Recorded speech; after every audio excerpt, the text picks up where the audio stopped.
Bada bing, bada bu.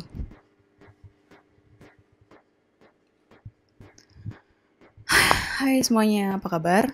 Semoga kalian sehat-sehat aja. Hari ini aku bangun pagi dan aku ngerasa,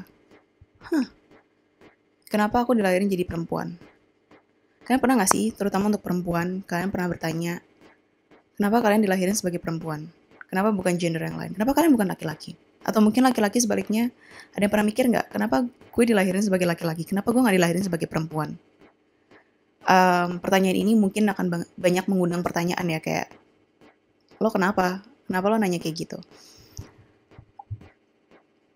Gue sebagai perempuan yang hidup di tahun 2021, di mana kita harusnya lebih progresif ya, di mana perempuan mendapat kesetaraan seperti laki-laki dan laki-laki pun mampu menghormati wanita sebagaimana sewajarnya. Gue ngerasa kayak kalau gue masih punya pertanyaan di kepala gue, kenapa gue dilahirkan sebagai perempuan dan bukan laki-laki? Kalian merasa nggak sih kalau sebenarnya kehidupan kita tuh nggak seprogresif yang kita pikirkan? Kalian mikir nggak sih kalau misalnya kehidupan kita tuh ternyata nggak semaju dan nggak sesetara yang kita pikirkan? Beberapa akhir-akhir ini, podcast yang gue dengerin adalah sexual harassment. Gue nggak bilang kalau pelecehan seksual cuma terjadi sama perempuan. Ini juga bisa terjadi ke laki-laki. Cuman di beberapa negara, contohnya negara Indonesia, dan yang spesifiknya kita mau bicarakan hari ini adalah negara India, perempuan tuh selalu jadi korban pelecehan seksual. Dan selalu kita yang salah, selalu kita yang menjadi, kita harus malu karena kesalahan adik-adik kita. Kalau kita nggak memprovokasi mereka, kita nggak akan dilecehkan. Kalau kalian menghormati orang dengan karena pakaiannya, dengan attitude-nya, dengan attitude yang di sini gue bilang tuh maksudnya kayak, oh perempuan nggak boleh pulang malam, perempuan nggak boleh kayak gini, perempuan nggak boleh gitu, sesuatu yang standar. Kalau perempuan cuma dihargai dari sekadar hal-hal seperti itu, aku rasa kayaknya kita tuh belum semaju seperti yang kita pikirkan. Curhatan hari ini kayaknya disponsori oleh salah satu case di tahun 2012. Ini terjadi di India dan case ini bikin darah gue mendidih banget. Seumur hidup gue gak pernah berpikir namanya kalau derajat gue tuh berbeda dari laki-laki. Gue sama laki-laki sama. Kisah ini terjadi tahun 2012. Jadi 2012 gue masih sekitar umur 15 tahun. Gue baru aja masuk SMA. Ini terjadi di India, di mana seorang perempuan dia diperkosa oleh 5 atau 6 orang secara bersamaan dan dibunuh dalam suatu bus. Oke, pertama-tama yang aku mau tekankan di sini, ini supir busnya sendiri ya, salah satu orang yang melecehkan perempuan ini, dia bilang, oh, perempuan ini tuh pantas diperlakukan seperti ini. Karena jam 8:30 malam dia masih kelayapan di luar bersama teman laki-lakinya. Perempuan mana jam 8:30 masih keluar kelayapan sama laki-laki? Pasti perempuan gak bener. Kita cuma mau ngasih pelajaran aja kok ke dia supaya besok-besok dia gak kayak gini lagi. Pernah gak sih kalian denger sesuatu atau seseorang yang bodoh banget sampai kalian tuh gak tahu harus ngomong apa karena kalian tuh gak kebayang aja di otak kalian tuh ada orang sebodoh itu. Jadi hari ini aku mau cerita soal kisah dari Joy T. Aku gak tahu gimana cara ngomong namanya. Joy T, atau Joy T. Aku akan sebut aja namanya Joy T. Jadi Joy T ini dia adalah seorang intern dari sebuah rumah sakit. Umurnya baru 23 tahun, seumuran gue. Dia baru aja mau jadi dokter dan harapan orang tuanya itu pupus karena insiden ini. Jadi sebelumnya kita akan cerita dulu tentang backgroundnya Joy T. Joy T itu dia hidup di keluarga yang sederhana. Jadi dia bukan dari keluarga yang kaya. Orang tuanya pun, bapaknya pun cuma seorang buruh. Tapi Joy T ini emang pinter banget. Dari kecil tuh emang dia orangnya yang penasaran. Dia curious. Dia tuh sering nanya-nanya dan dia sering banget baca. Dia suka belajar. Dia suka mengetahui hal-hal baru. Dia emang pinter. Joy T ini juga orangnya noble banget. Dia baik hati dan dia punya hati yang sangat mulia ya. Dari kecil tuh dia selalu pengen menjadi dokter. Dan dia pengen jadi dokter tuh bukan karena dia pengen jadi dokter yang sukses gitu aja. Tapi dia juga pengen sukses jadi dokter dan dia bisa bikin rumah sakit di kampungnya. Karena di kampungnya tuh gak ada rumah sakit atau sarana kesehatan sama sekali. Ini malaikat banget sih emang Joy T ini. Dan dia tuh tahu dari kecil kalau orang tuanya tuh bukan orang tua yang mampu. Jadi dia bilang ke orang tuanya, "Mah, Pah, Aku pengen banget sekolah kedokteran dan ini udah mimpi aku dari dulu. Apapun yang kalian punya, apapun yang kalian simpan atau kalian tabung untuk pernikahan aku nanti, boleh nggak semuanya dikorbankan untuk biaya pendidikan aku? Karena aku bener-bener pengen jadi dokter dan aku bener-bener pengen bikin rumah sakit di kampung ini. Oh, ini background juga ya, aku kasih tahu kalian. Kalau di India itu posisinya yang ngasih mahar adalah perempuan. Kalau di Indonesia kan yang ngasih mahar selalu laki-laki. Jadi laki-laki yang memberikan semacam seserahan untuk perempuan, tapi kalau di India tuh nggak, perempuan. Jadi perempuan yang harus nabung, keluarga perempuan yang harus nabung untuk menikah. Dan dari kecil dia udah tahu kalau dia saat dia menikah nanti dia harus menyerahkan mahar ke keluarga laki-laki dan dia bilang ke orang tuanya, uang atau tabungan apapun yang kalian punya untuk mahar aku nanti, please tolong dikorbankan aja untuk pendidikan aku. Dan itu posisinya dia masih kecil. Dia tahu apa yang baik buat dia dan apa yang seharusnya dilakukan. Dan mungkin pemikiran dia seperti ini juga salah satunya dipengaruhi oleh orang tuanya. Karena orang tua Joyti ini benar-benar progresif, modern banget. Kayak gimana ya, di India itu patriarki banget. Apa-apa laki-laki terus, laki-laki yang didulukan baru perempuan. Mereka nggak yang ngomong, oh laki-laki yang paling hebat. Mereka lebih kayak yang, dari sikap mereka adalah mereka mengutamakan laki-laki. Contohnya kayak, misalnya ada kelahiran nih di kampung. Kalau laki-laki yang lahir, nanti keluarganya akan keluar ngasih bingkisan ke tetangga. Gue baru lahiran nih, anak gue laki-laki. Tapi kalau anaknya perempuan yang keluar, anak perempuan yang lahir, mereka kayak, ya istri gue sehat, kemarin habis ngelahirin anak perempuan. Kayak yaudah gitu aja. Dan perempuan pun di nomor 2 kan di India. Ya nggak cuma di India, di negara lain dan di negara Indonesia pun masih beberapa banyak keluarga yang memperlakukan perempuan seperti itu ya. Perempuan di nomor 2 kan, perempuan derajatnya di bawah laki-laki, perempuan tuh selalu di bawah telapak laki-laki. Tapi nggak keluarga Joyti. Mereka bangga banget sama Joyti, mereka merasa Joyti itu pintar, mereka merasa Joyti itu punya potensi, dan akhirnya mereka menyanggupi apa permintaan Joyti. Mereka dapat harta warisan kan, jadi mereka punya tanah warisan dari leluhur mereka, dan mereka jual bagiannya, orang tuanya Joyti ini mereka jual bagiannya dan mereka masukin ke tabungan pendidikannya Joyti. Jadi Joyti ini dikasih guru les, dia dimasukin ke sekolah-sekolah yang bagus. Dan apa yang didapetin dari keluarga besar Joyti, terutama dari keluarga besar ibunya, bukannya bantuan, bukannya support, tapi cemoohan dan cibiran. Lo jualan tanah buat apa? Tanah lo jual cuma buat biayain anak perempuan lo. Emangnya bisa apa? Emangnya bakalan jadi apa? I really am pissed off. Aku kesel banget. Aku nggak suka banget sama orang yang punya pendapat kayak gini. Tapi karena keluarganya Joyti ini mereka modern banget, mereka kayak nggak ngegubris omongan keluarga ataupun tetangga tentang kebodohan mereka menjual tanah untuk pendidikannya Joyti. Dan Joyti ini dia pun pekerja keras ya. Dia tahu keluarganya pas-pasan dan keluarganya udah mengupayakan segala cara untuk dia masuk sekolah bagus, dia punya guru les. Akhirnya dia memanfaatkan itu dengan sebaik-baiknya. Dan dia pun akhirnya diterima di universitas yang bagus dan itu semuanya nggak sia-sia lah. Apa yang dia usahakan semuanya nggak sia-sia. Dia akhirnya belajar di universitas tersebut dan dia belajar kedokteran. Dia nggak cuma ke sekolah doang, tapi dia juga ngambil part-time, dia ngambil kerja paruh waktu di sebuah call center gitu. Dan kerjanya itu dari jam 8 malam sampai jam 4 pagi. Nah, abis jam 4 pagi ini dia pulang, dia tidur sampai cuma 3 jam gitu, sampai jam 7 pagi. Abis itu dia bangun rapi-rapi dan dia pergi ke kelasnya dia. Dan tutornya dia tuh selalu nanya, kayak, kok bisa lo cuma tidur 3 jam dan lo sekolah kedokteran dan lo kerja part-time. Dan Joyti itu cuma bilang, ya mau gimana lagi, ini yang harus gue lakukan dan gue tahu gue bisa. Kita aja kayak baru ngerjain soal 5 menit, baru buka buku pelajaran 5 menit aja udah pengen rebahan. Dan dia, waktu rebahannya dia sehari cuma 3 jam. Dan gak cuma pinter, dia tuh bijaksana ya. Joyti ini tuh bijaksana banget. Pernah suatu hari ada satu anak kecil nih, dia nyopet tasnya Joyti dan polisi pun ngejar ya anak kecil ini, dipukulin. Dan Joyti bilang, stop. Jangan pukulin anak kecil ini. Mendingan lo cabut aja deh. Cabut biar gue ngurusin ini. Gue bisa ngehandle anak ini. Akhirnya dia datengin anak kecil tuh. Dia jongkok. Dia nanya, kamu kenapa curi tas aku? Anak kecil tuh bilang, aku cuma pengen beli barang. Aku cuma pengen beli baju. Aku cuma pengen beli makan. Aku lapar. Aku pengen kayak kalian. Dan Joyti itu bawa anak itu. Dia beliin dia makan. Dia beliin dia baju. Beliin dia mainan. Oke, aku udah beliin apapun yang kamu mau hari ini. Sekarang kamu pulang ya, dan jangan pernah nyuri lagi. Dan Itu semua dia lakukan karena dia percaya kalau anak tadi itu dihukum dengan cara kekerasan, anak itu nggak akan belajar apa-apa. Akhirnya setelah menempuh kuliah beberapa tahun, Joyty selesai kuliahnya dan dia akan mengikuti internship di salah satu rumah sakit. Joyty udah seneng banget, dia kayak yes, sedikit lagi aku selesai, sebentar lagi aku selesai, aku udah selesai kuliah, aku tinggal internship 6 bulan lagi dan aku bisa praktek. Aku bisa praktek, aku bisa bayar bill orang tua aku nggak perlu lagi kerja susah-susah, aku bakalan ngejaga mereka, I'm gonna take care of them.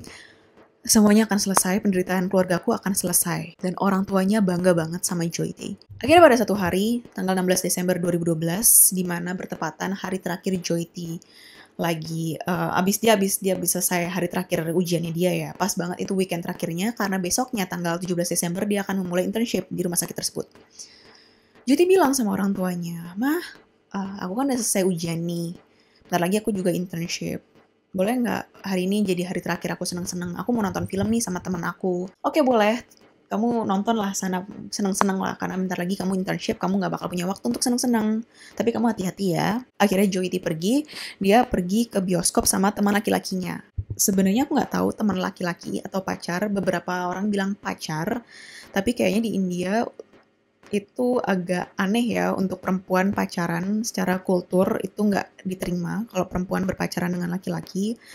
Mereka masih nganggep itu tabu, jadi banyak banget media yang menyamarkan sebagai kayak teman pria, teman pria. Dia pergi sama teman cowoknya ini untuk nonton film Life of Pi. Kalian tahu kan film yang ada satu cowok ini, dia stuck di dalam kayak perahu karet atau perahu kecil sama satu macan. Nah, pulang dari nonton Life of Pi itu, mereka sekitar jam 8:30 malam, mereka naik satu bus ini. Dimana bus ini tuh bus private gitu ya, bukan bus dari pemerintah, tapi juga bukan bus-bus yang keren yang kalian harus pesen tiket dulu untuk naik. Tapi bus private, jadi kayak perorangan. Misalnya kayak aku mau beli bus, tapi aku cuma mau beli satu bus ini doang dan aku yang operasiin sendiri. Jadi di India tuh mereka tuh bisa jalanin bus kayak gitu ya. Nah, dia masuk ke dalam satu bus ini. Kebetulan di penumpang di dalam bus itu cuma ada supir bus, ada 5 orang cowok, dan ada Joyty sama satu temen cowoknya ini. Jadi kayak mereka cuma ber-8 dalam satu bus. Kita ngomong nih, dari tadi kita ngomongin soal Joyty. Joyty yang pintar, Joyty yang berhati lembut, Joyty yang bijaksana, Joyty yang hebat. Tapi di dunia ini nggak cuma ada orang hebat seperti Joyty, tapi ada juga orang-orang rendahan. Contoh orang rendahan itu adalah 6 orang ini. 6 orang ada di bus ini. Supir bus dan kelima orang yang berpura-pura sebagai penumpang bus tersebut. Jadi yang terjadi adalah Joyty masuk ke dalam bus dan dia nanya ke supirnya, "Oh nih gimana, kita harus ada stop-stop dulu nggak?" "Oh nggak, kita langsung pergi ke daerah X," di mana daerah X adalah daerah yang dekat rumahnya Joyty. Jadi Joyty kayak, "Oh oke, perfect, sempurna." Joyty duduk sama temennya dan 5 cowok yang berpura-pura sebagai penumpang ini, mereka menyerang Joyty dan cowoknya. Kelima cowok ini yang pura-pura jadi penumpang nih, mereka pukulin temen cowoknya Joyty sampai dia pingsan, gak sadar diri, dan mereka seret Joyty ke bagian belakang bus. Joyty di situ dipukulin, dia pun juga diperkosa secara bergiliran sama 5 cowok tersebut. Ada yang bilang juga dia diperkosa sama supir busnya juga, jadi sama 6 orang. Tapi supir busnya bilang kayak, "Oh enggak, gue nggak ikutan kok, gue cuma nyupirin busnya doang." Tapi lo bantuin teman-teman lo untuk berbuat jahat, berbuat tindakan kriminal. Jadi lo juga terlibat, lo juga bersalah sama kayak yang lain. Dan Joyty di belakang bus, dia udah meronta-ronta, dia pukul balik, tiap dia pukul balik, dia cakar, dia berusaha untuk membela dirinya. Tapi semakin dia membela diri, semakin cowok-cowok itu ganas dan menghabisi dia. Jadi mereka ada 6 ya, ada 6 tersangka ya. Ada yang kakak adik, ada yang orang di bawah umur, sama ada 3 orang lagi ini. Mereka pokoknya satu geng lah, ber-6 itu. Dan si anak yang bawah umur ini, dia masukin suatu alat besi yang udah karatan ke dalam kelaminnya Joyty. Dan dia tarik keluar, dan dia masukin tangannya, dan dia tarik keluar ususnya Joyty dari badannya dia. Akhirnya Joyty dengan keadaan tidak berbusana dan teman laki-lakinya pun juga dilucuti pakaiannya. Mereka berdua tidak berbusana. Mereka berdua dibuang di pinggir jalan di seberang sebuah hotel dan ditinggal sama bus tersebut, bus yang berisikan orang-orang keparat tersebut. Dan mereka tuh, keenam cowok tuh mereka nggak tahu malu. Barang-barang Joyty dan cowok itu masih ada di dalam bus dan mereka diambil aja barang-barang itu diambilin kayak, oh mereka suka ada jam tangan, mereka pakai. Terus kalau ada, oh gue suka nih jaketnya, oke gue pakai deh, gue ambil. Nggak malu, nggak takut. Dan kalian mau tahu apa? 6 cowok tersebut, si supir bus sama 5 cowok itu, mereka patungan beli bus tersebut, bus yang beroperasi secara private itu, dengan tujuan seperti ini. Mereka mau ngerampok orang, mereka mau memperkosa perempuan, mereka mau ngejahatin orang. Dan ternyata geng itu, mereka tuh terkenal di daerahnya kalau mereka tuh sering banget catcall, mereka sering banget siul-siulin cewek, dengan harapan mereka godain cewek gitu, ada cewek yang mau tidur sama mereka. Dan perempuan-perempuan yang pernah di catcall, disiul-siulin, digodain sama mereka, mereka harus nimpuk cowok-cowok itu supaya cowok-cowok itu nggak berbuat jahat sama mereka. Separah itu, mereka seberbahaya itu. Lanjut ke Joyty, banyak orang yang ngerumunin Joyty sama cowok tersebut, sama teman cowoknya atau pacarnya itu. Orang-orang banyak yang ngerumunin dan nggak ada yang memberi pertolongan. Sampai ada satu orang ini, dia baik banget, dia pergi lari ke hotel, dia ngambilin selimut atau spray dan untuk nutupin si Joyty sama cowoknya itu, dan dia ngambil air untuk bersihin apa-apa bekas darah yang sekitarnya, bersihin badannya Joyty, dan dia telepon ambulance. Di satu sisi, di tempat lain, orang tuanya Joyty mulai khawatir. Udah malam banget nih, Joyty kok masih belum pulang juga. Kita tahu jam berapa filmnya main dan jam berapa dia seharusnya pulang. Dan mereka semakin khawatir setelah mereka mencoba telepon HP-nya Joyty dan Joyty nggak angkat. Dan parahnya lagi, kekhawatiran mereka bertambah saat beberapa jam kemudian mereka ditelepon dari pihak rumah sakit kalau Joyty mengalami kecelakaan dan sedang dirawat di rumah sakit.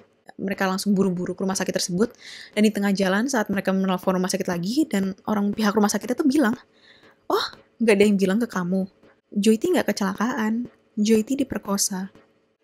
Dan sesampainya mereka di rumah sakit, ibunya Joyty nangis dan meluk Joyty. It's okay, everything's gonna be alright. Semuanya bakalan baik-baik aja, kamu jangan khawatir. Dan Joyty nangis bukan karena dia kesakitan, Joyty nangis karena dia merasa dia nggak bisa membela dirinya sendiri. Sebenarnya jujur aja dokternya pun bingung, mereka harus mulai dari mana karena banyak banget kerusakan yang terjadi di tubuhnya Joyty. Mereka bingung harus mulai dari mana. Kayak mulai dari sini dulu, tapi nanti di sini juga perlu. Mulai dari sini dulu, tapi di sini juga penting. Mereka bingung. Dan rumah sakit di New Delhi, mereka nggak bisa untuk memberikan perawatan terbaik untuk Joyty. Akhirnya Joyty, dia diterbangkan ke Singapura untuk dirawat di sana. Namun sayangnya, nggak lama kemudian Joyty meninggal. Jadi Joyty waktu itu Joyty meninggal pada tanggal 29 Desember 2012, dan kata-kata terakhir yang dia ucapkan ke ibunya adalah, I'm sorry mommy for causing so much trouble. Aku minta maaf mah karena aku udah bikin banyak banget masalah. Oke, kita mau ngomongin gimana akhirnya pelaku-pelaku ini ketangkep. Jadi pelakunya tuh ada 6 orang ya. Bus driver ini punya adik, terus ada lagi satu yang cowok yang di bawah umur, sama 2 lagi nih. Setelah mereka melakukan tindakan tersebut ke Joyty dan pacarnya, mereka akhirnya turun dari bus. Dan mereka bikin kayak janji gitu lah. Mereka bilang jangan ada yang sebut atau bahas-bahas kasus ini lagi di masa depan ya. Nanti ke depannya nggak ada yang sebut-sebut lagi masalah hari ini ya. Dan saat itu juga mereka bersihin busnya karena banyak banget darah di bus itu. Nah, kenapa mereka bisa semuanya ketangkap? Ini tuh sebenarnya karena mereka bodoh ya. Mereka bodoh. Jadi yang terjadi adalah salah satu orang yang ngerumunin Jody sama teman cowoknya waktu mereka ada di seberang hotel, mereka ke hotel tersebut dan minta CCTV. Dari CCTV tersebut mereka ngelihat kalau ada satu bus ini yang muter-muter, dan mereka akhirnya nemuin plat nomornya dan nangkep siapa orang tersebut. Ternyata ada si kakak adik, di mana satu adalah supir bus, satu lagi adiknya. Mereka langsung lari Dan pas ditangkap, mereka langsung ngaku, "Oh iya iya ini kita ini kita." Dan itu juga ada teman kita yang ini yang ini yang ini yang ini. Akhirnya mereka saling menjatuhkan satu sama lain, mereka saling, ngelaporin satu sama lain ya, snitches. Dan juga berdasarkan dental record, salah satu bentuk gigi mereka ada yang cocok di bekas gigitan di badannya Joy. Jadi udah tau lah, 6 orang itu adalah 6 orang yang bersalah. Dan akhirnya di hari persidangan pun tiba, dan kalian tahu pembelaan dari keenam cowok itu apa?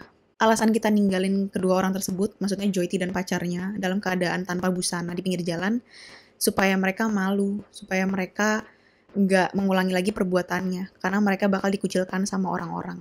Setelah berita ini ke-blow up, setelah berita ini tuh menyebar, banyak banget ratusan ribu perempuan, mereka protes, perempuan-perempuan yang udah enek dan capek banget sama kultur di India, dimana kalau perempuan tuh selalu dibawa laki-laki, perempuan tuh nggak boleh begini, nggak boleh begitu, dan perempuan tuh yang harus disalahkan kalau terjadinya pemerkosaan. Dan ini nggak terjadi di India aja, ini terjadi di negara-negara lain.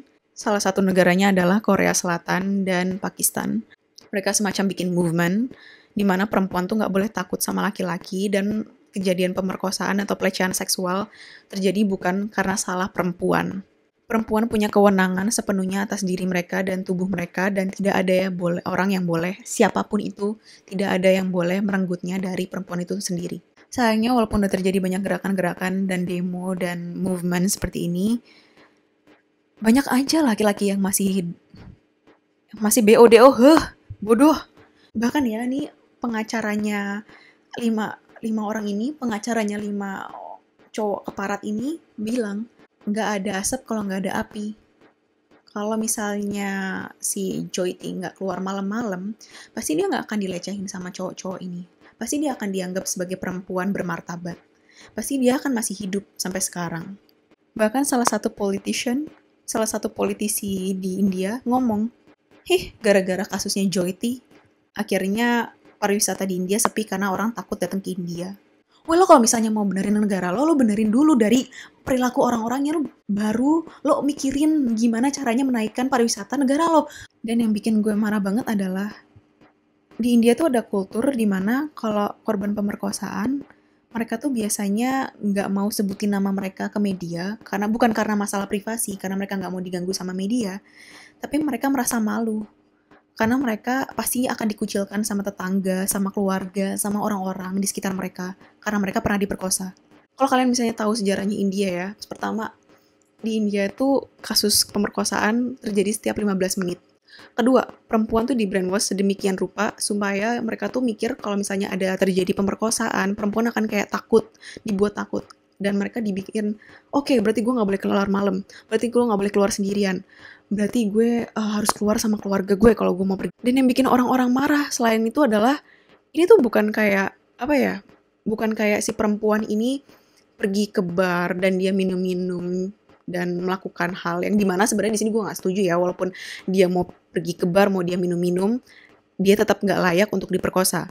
Tapi posisinya di sini yang dilakukan Jyoti adalah dia pergi sama temennya nonton dan pulang malam jam 8:30 malam, bukan jam 2 pagi. Dan dia naik bus, itu adalah hal yang normal untuk dilakukan siapapun, dan mereka masih cari alasan untuk melecehkan Jyoti.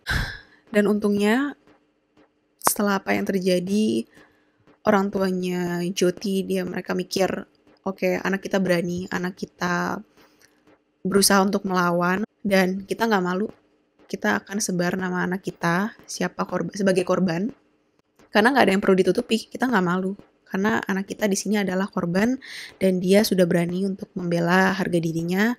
Cuma orang-orang ini mereka scumbag, dan ke-6 orang tersebut yang di bawah umur, dia masuk juvenile, jadi kayak tempat penjara buat anak di bawah umur. Dia dikasih psychiatric class, jadi dia ketemu sama psikiater, dia mungkin cerita lah dan sharing dan segala macam, dan setelah beberapa tahun dia bebas. Dan ke-5 orang ini mereka ditangkap, mereka dikasih hukuman, dan mereka sok-sokan, mereka kayak, ya udah kasih aja capital punishment, kasih aja kita hukuman gantung. Dan pas mereka dikasih hukuman gantung, mereka ketakutan dan mereka appeal. Mereka setahu aku appeal sampai 2 kali dan dua-duanya ditolak. Akhirnya tahun 2020 kemarin, kelima pemerkosa Jyoti tersebut dihukum mati. Oke, yang mau aku tanya adalah, kalau memang konsepnya laki-laki adalah makhluk yang paling superior, paling berkuasa, paling kuat, kenapa nggak kalian bikin kita perempuan merasa aman? Dengan perilaku kalian seperti ini, kalian malah bikin kita perempuan merasa takut. Yaudah, segitu aja dulu buat hari ini. Buat kalian yang mau nonton, ada film dokumenternya, judulnya India's Daughter. Ya, segini aja deh buat hari ini. I'll see you on my next video. Bye.